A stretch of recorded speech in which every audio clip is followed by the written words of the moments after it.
we are Anchor. You can support us with the Super Thanks button below. In the first days of Russian leader Vladimir Putin's invasion of Ukraine, many countries, especially Western and European states, made statements criticizing Russia and supporting Ukraine. Almost the whole world declared that Putin should give up this invasion and express their support for Ukraine.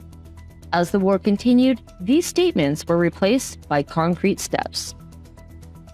The first concrete step towards the Russia-Ukraine war was sanctions. Western and European countries imposed over 6,000 sanctions on Russia in the first month of the war. Russia became the most sanctioned country in world history. Following the sanctions, many Western and European countries announced that they would send arms and ammunition to Ukraine. The Ukrainian army was strengthened with military aid from dozens of countries. Another important development in the war was the volunteer soldiers who joined the Ukrainian army. People from all over the world joined Ukrainian troops to put an end to Putin's tyranny and fight for Ukraine's independence. Among the volunteers who joined the Ukrainian troops were citizens from Belarus, an ally of Putin. One of them was Belarusian Olympic athlete Pavel Surmay. In his statement the other day, Surmay revealed a shocking truth. The details behind the Russian army's attack on his troops were revealed with this statement.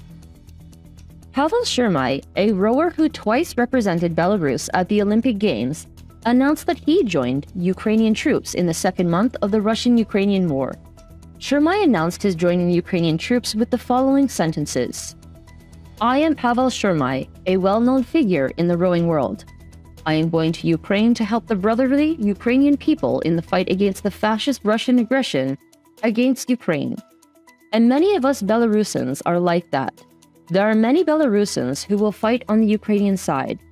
If Lukashenko decides to officially involve Belarus in the war, it will come to Belarus. Glorious Ukraine, long live Belarus." Pavel Surmay, who joined Ukrainian troops, has been fighting the Russian invaders for over a year, made some surprising statements the other day about a curious topic. This was the Russian army attacking his own troops. This situation, which has happened many times since the beginning of the war, has raised a question mark in minds. For example, in recent weeks, a Russian warplane bombed on its own city. The details behind the Russian plane that dropped a bomb on Belgorod's city center have not yet emerged. However, the recent development in Bakhmut was clarified by Pavel Surmay's statement. In the past days, the occupying troops in Bakhmut organized an attack on their own troops. Pavel Surmay said that he and his unit were behind this attack. The Russian troops, deceived by the Ukrainian troops, had hit the area where their own troops were located. So how did this deception take place? Let's analyze it together. As the Ukrainian army continued its advance against the Russian invaders, it confiscated the radios of the invaders it neutralized on the front line. These radios were used by Ukrainian troops to enable Russian soldiers to shoot their own troops. The Ukrainian unit that carried out this operation included 46-year-old former Olympic athlete Pavel Surmay. Surmay described the operation as follows.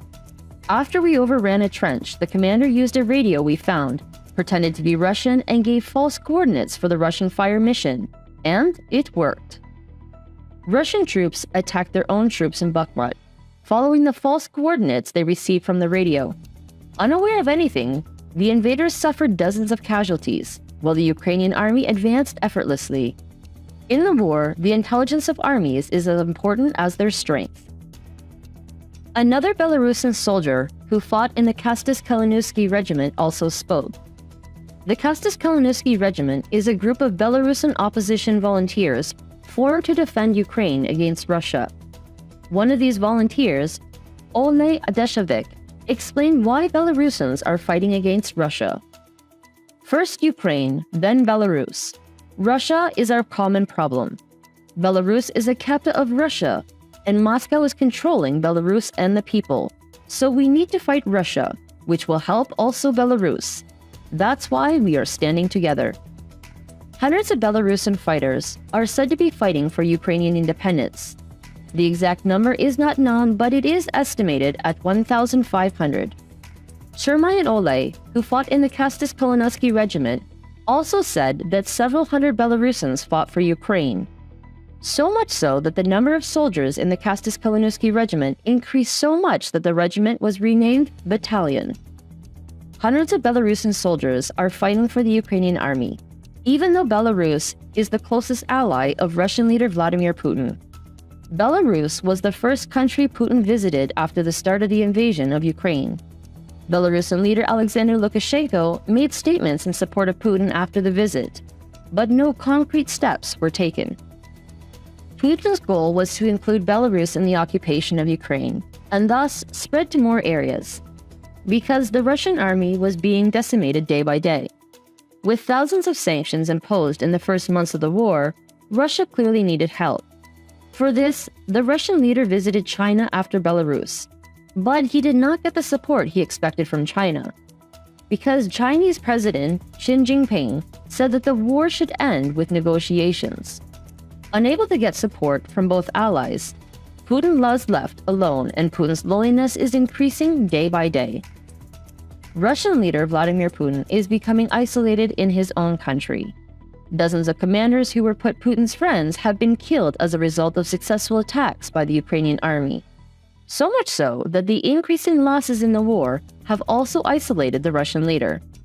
Because the increase in casualties has created big problems within the country, the Russian people turned against Putin and organized protests on the streets of Russia to end the war. Another example of Putin's isolation was his disagreement with Prigozhin, with whom he had been friends for years. Yevgeny Prigozhin, the boss of the Wagner Group, and Putin have drifted apart due to the events on the front line. Putin's isolation is increasing and the Russian army is getting closer to losing. Against all this negativity in Russia, the Ukrainian army continues to fight successfully.